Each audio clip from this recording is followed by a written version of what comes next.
It's Marissa at KitchenTableStamper.com. I've got a series for you. This is a Wonder Recipe number 4 series. We're going to make 7 cards using Wonder Recipe number 4 and 3 pieces of 6x6 Gingham Cottage Designer Series paper. So this is our first design. This is what we're going to do in the first video.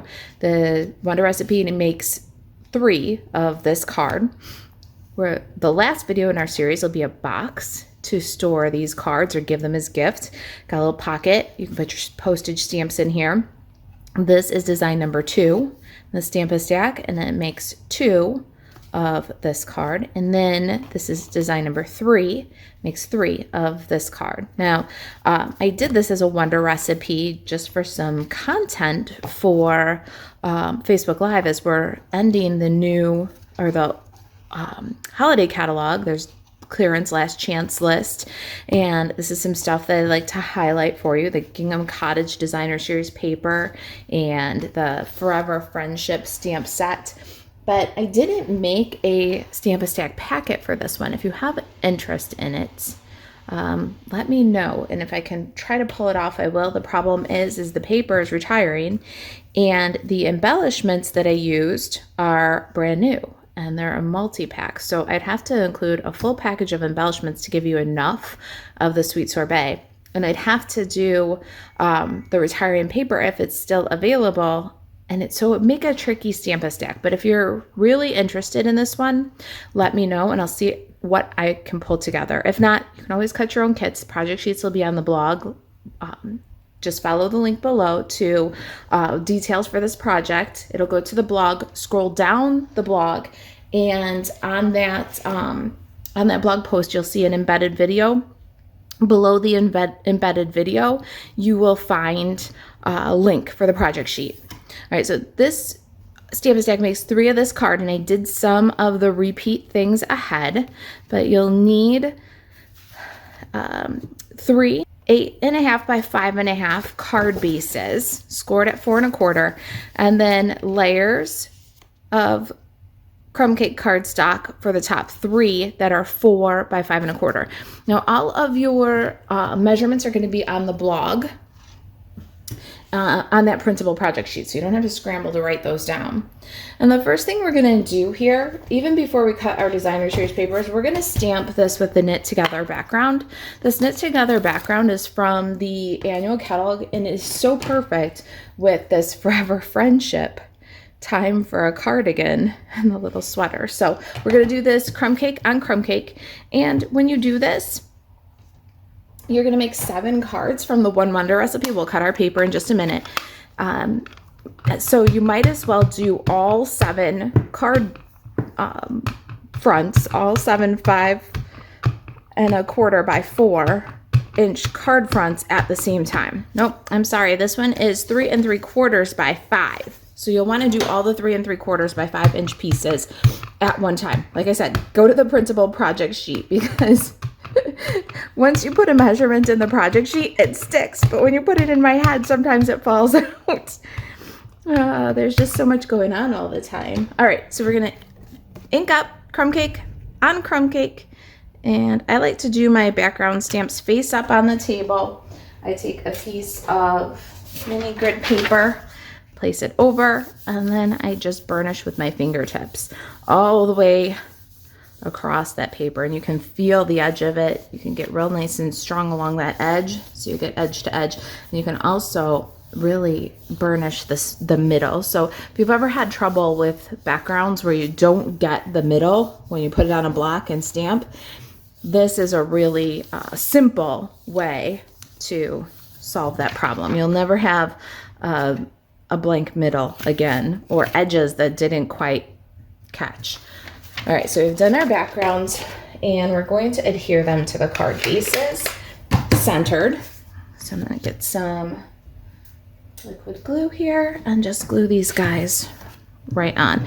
And you'll do this for all 7 cards in this series. I've got the 3 for this design already done. All right, so there's our base for our card. and 3 for this design. All done. Now let's cut our designer series paper. We're going to cut the designer series paper for all of the cards at one time. It's Wonder Recipe number 4. So if you're not familiar with the Wonder Recipe, it's a one-sheet wonder, and you'll take 6x6 paper. Now the fun part about this is you can do one 6x6. You can do multiple 6x6 and mix and match the pieces. If you like both sides of a paper, you can do one 6x6 and mix and match the sides by turning the pieces.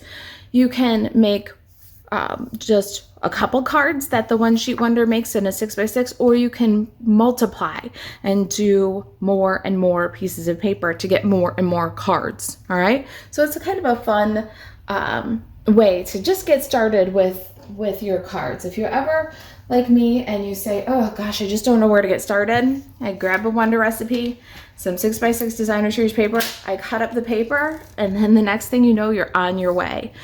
So we're gonna cut this starting with the 1 3/4 by 3-inch pieces across the top. So 1 3/4, and we're gonna cut 3 pieces, 3 different colors: mint macaron, so saffron, and calypso coral. Rotate 3 and cut. Now we've got our 2 pieces, and what I do is I just pop them in the grid. Now I've already got the so saffron and calypso coral pieces cut, so I'll just stack them up in the grid like that. All right, let me set these aside. All right, now the next we're gonna rotate. We're gonna cut 1 3/8 inch. This is 4 1/4 inches. We're gonna cut off 1 3/8 times 2 pieces. 2. All right, now we'll pop those right in the grid here. All right, we're gonna rotate one more time and cut more 3/8 inch pieces. 1 3/8 inch times 3. So 1, 2, 3. Now this is gonna leave the tiniest little scrap. Every once in a while, Wonder Recipe will have a little tiny scrap. That's this piece right here. I'm gonna throw that one away. You could use that inside to decorate or something if you wanted to. We've got our 3 1 3/8 by 3 1/4. And we're gonna pop those right into our grid. I've gone ahead and I've done the other ones, so let me get those popped in the grid too. And our pieces for this are that 3 1/4 by 1 3/8. So look at this. We've got 1 copy of the card, 2, and 3. So we'll grab those and we'll set aside the grid for our next 2 videos. And we can adhere the designer series paper to the card fronts in kind of a toggled manner. I'm going to use liquid glue to do that. I like the liquid glue when I do this kind of a little designer series paper layout, because I can take my time and lay out the pieces, and then when I feel like I got them just about right, there's still some room and some time to slide. All right, so there's our designer series paper. Let's do the other 2.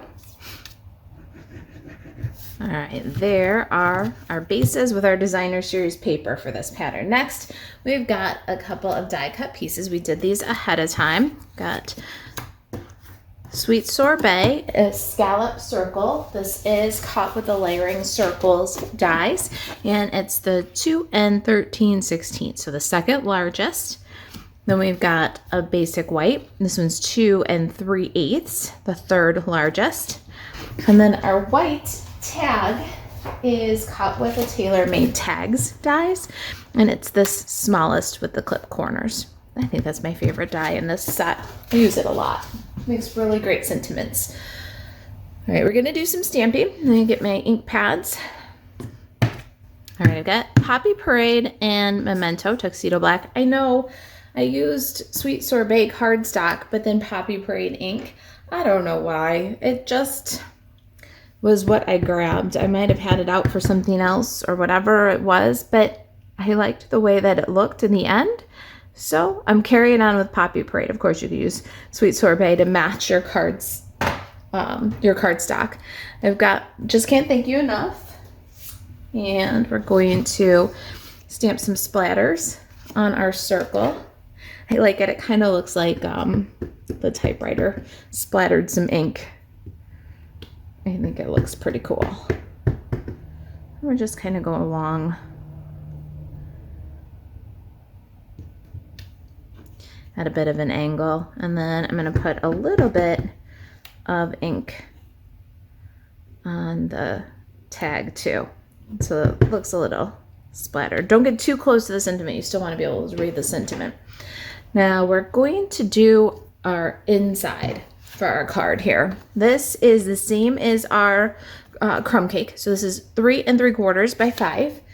And inside, I'm just going to do a splatter of ink across the bottom right corner here.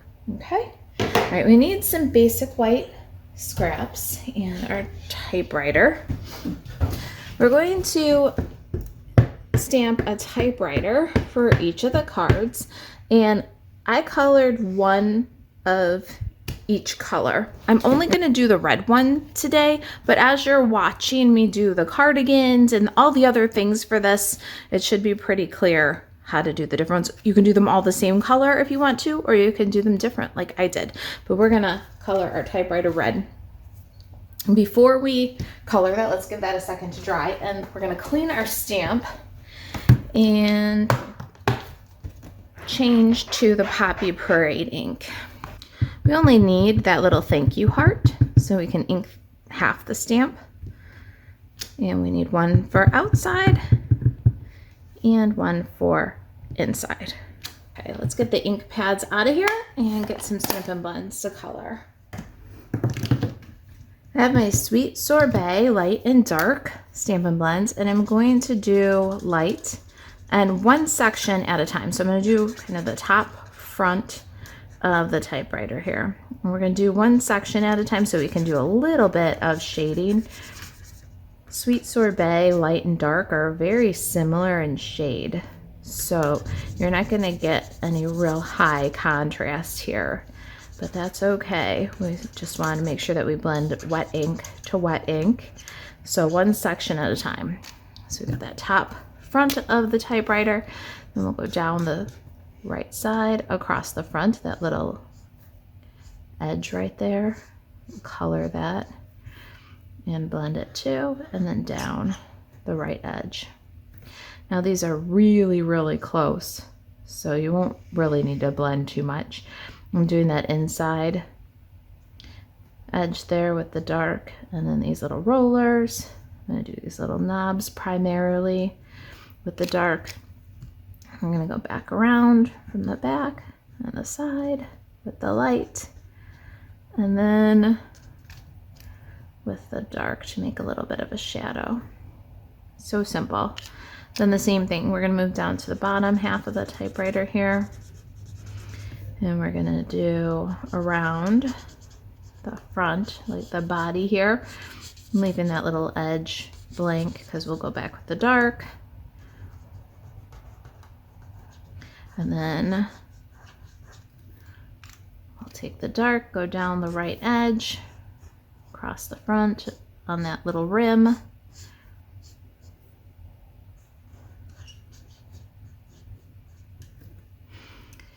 then I found the easiest way to do in between the keys was to just do kind of a flicking stroke and do your horizontals between the keys first. Just a real light line, and 4 of them. There's 4 rows there. Then I went down around the edges and both sides because that's where it's widest, and then I just chose where there seemed to be a big enough space on the vertical to just touch with some little vertical lines. You don't have to get between every single key, but you do want to give that look of a white keys on a red background. And I think that's pretty good. right, so there's our Poppy Parade typewriter. Now I'm going to bring some light crumb cake, and I'm going to do the arm, this little bar where we did the rollers, the head of the typewriter here, and the label. Now we got a little fussy cutting to do for each of these cards. We're going to cut the typewriter, the hearts, and one for each, inside and outside. So when I do the heart, I'm going to cut along the bottom of U and then just kind of bubble cut. I just bounce the paper, scissors open and close. When my left hand steers up and over, the cleft at the heart in the center there, up and over, and then bubble cut. And you'll see that it's really my left hand that's wiggling into the scissors to follow the text. And we'll do that for this one. Trim out our typewriter, one for each card. All right, we've got our heart, our typewriters. Let's get a little Stampin' Dimensionals, and we're gonna pop this little heart right onto our paper. Really cute little detail there. Super simple. Gives it some dimension. Now let's go to our inside card. We've got our liner and our liquid glue. We're going to add the glue and then center the liner.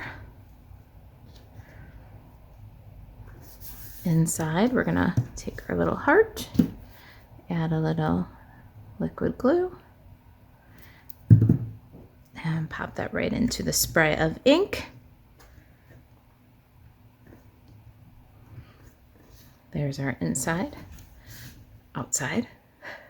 Let's get these put together. Now, by the magic of television, I have a mint macaron typewriter. And this one is So Saffron and Daffodil Delight. Got a couple more sentiment tags and the rest of my layers. Let's get some adhesive. We'll glue together the circle with the scallop. Let's get some linen thread and thread this tag and tie a bow. I'm gonna slide through the front, loop over the top, all right, and then tie. Don't always tie this, but with linen thread, it's a little bit easier if you tie. Loop, swoop over the top, tuck finger to finger, pull. Loop, swoop, tuck, and pull. You'll get a perfect bow every time. Ears up, tails down, just like you want it. Ribbon, scissors, cut that away from the spool. Now let's adhere our layers to the card front. Now, if I'm doing a Stamp Stack, really truly just producing the cards, I am doing this step on all 7 cards. This design, the Stamp Stack design has all the same sweet sorbet circle, scallop circle, and circle layers. So I would be doing this for all 7 cards at one time, which makes 7 cards super quick. I hope that you're seeing the possibilities here with this Stamp Stack. If you're just making one card, you can take these step by step. But if you're working the whole stack, then you want to kind of batch work. You'll color all of your typewriters, cardigans, flags, houseplants. You'll do all of your inside stamping, all of your background stamping, all of your designer series paper. You do it all at once for all 7 cards. And it really is a very satisfying way to make a lot of cards that aren't exactly the same all at one time. So you get some variety and you get efficiency. All right, so I had this many of these, and I don't know exactly what they were for. Maybe there was something that was cut the wrong color for a class packet, or they were cut too many for a class packet. And so I'm using them up. And what I'm gonna do is adhere one to the back of each tag But let me show you really quick. I used my bow punch to make these, all right? I know you didn't get to see me do it, so I wanted to show you the tool. It's from the annual catalog. We're going to take our little leaf, so the tiny one points down, you see? Then just a dab of glue on the stem. We're gonna tuck so that the first bottom leaf goes back and the top one goes over, and then adhere it to the back of the tag. Then we'll take some more glue and adhere the tag to the card. Now what I like to do is when I'm putting on the little hearts, I like to add a little bit of dimensional behind the sprigs. So I'll take the minis and I'll cut them in half. And these will be perfect for our hearts and for our leaves. And I'll take one or two of these little half dimensionals and pop them on the back of the sprig just to give it some extra stability. It'll go in and out of the envelope easier this way and arrive to your recipient in much better condition. Plus it gives you a little bit of dimension. It's glued down flat at the tag, but by the time you get to the end of the sprig, it has a little bit of a lift. All right, so let's do the other cards. All right, all of our cards have leaves. Got a scrap of sweet sorbet and my little triple hearts. That's from the Cracker and Treats dies. I love that die set for these little wingman bits. And we are going to run a couple of hearts. You want 2 for each card. And it gets 3 out of 1 pass. So we're going to need 2 passes to finish these cards. Let's go ahead and get those die cut.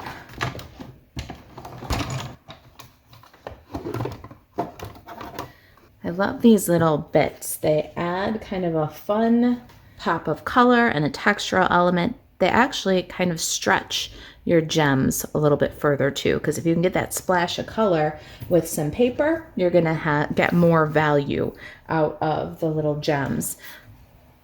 Let's go ahead and apply these with some half dimensionals. I'm going to just pop them both right on. A little half a mini works really good for this heart too. I'll pop one floating up off the tag and one on the tag.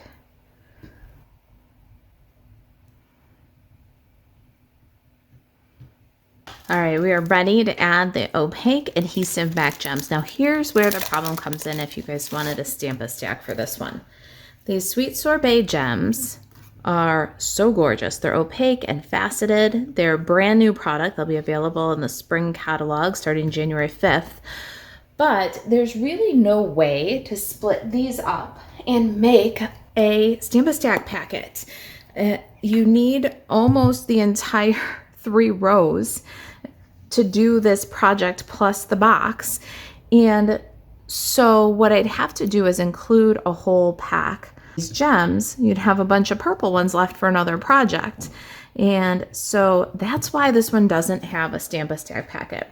I would be happy to consider it if there's really enough demand, and we'd have to do it on a basis of placing an order for it, and then you'd receive it afterwards. And of course, it's going to depend on if Stampin' Up! Has supply of this gingham cottage left when it comes time for me to place this order. So I'm adding 2 just varying sizes onto each of the cards. And there we go. Those are the first 3 cards in our Stamp-A-Stack series with the Forever Friendship cling stamp set. Now, Forever Friendship and the Gingham Cottage designer series paper are both available while supplies last. They're on the last chance list. You can buzz over to marisaalvarez.stampinup.net to see if there's still supplies for these things. If you're interested in a Stamp-A-Stack, maybe placing an order for one, you can email Marisa at kitchentablestamper.com. And I will see you in video number 2, where we will make the second design. Probably my favorite. I love all things punny. Time for a cardigan. All right, you guys, thanks for watching. If you've got any questions, reach out. I'll see you in the next video.